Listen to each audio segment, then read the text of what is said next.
So now we are going to discuss about types of random variable. So we have two types of random variable. One is discrete type and another one is continuous type. So for discrete random variable has probability mass function. Continuous random variable has probability density function. So what is a discrete random variable? A random variable x is defined on a sample space S into the real number R is called a discrete random variable if range of x is countable. The range of x is countable. That is, it can be assumed only finite or countably infinite number of values. If the range of x is countable, that is, if we have a countable number of elements, then we can say it is a discrete random variable. Where every value in the set S has positive probability with total 1. So, sum of the all probability will be 1. Probability mass function. So, probability mass function we can define for a discrete random variable.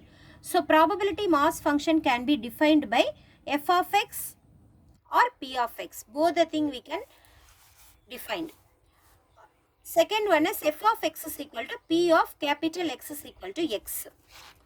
So, now the theorem 1 says the function f of x is a probability mass function if and only if it satisfies the following condition.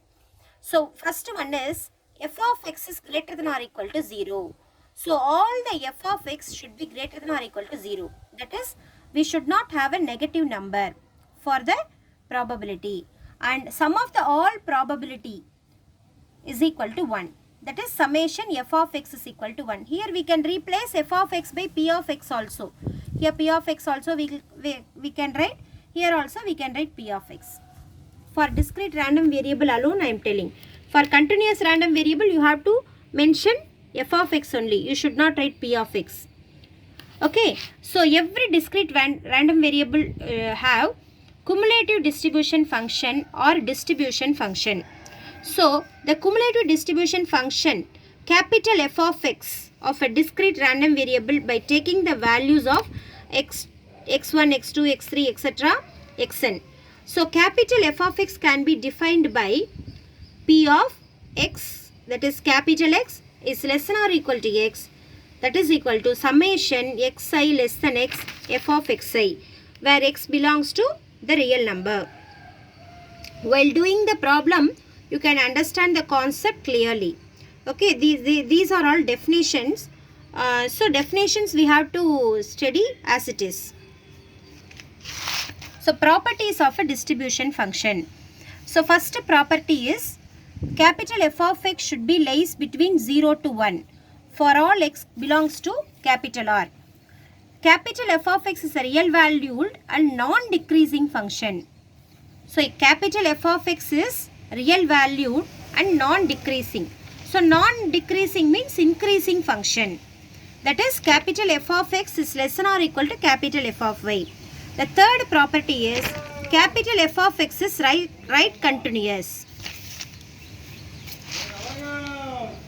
Then limit x tending to minus infinity, capital F of x is equal to f of minus infinity, that is equal to 0. Limit x tending to infinity, positive infinity, capital F of x is equal to f of infinity, that is plus infinity, that is 1. That is, the lower limit of the distribution function is 0. The upper limit, the maximum number of the distribution function is 1.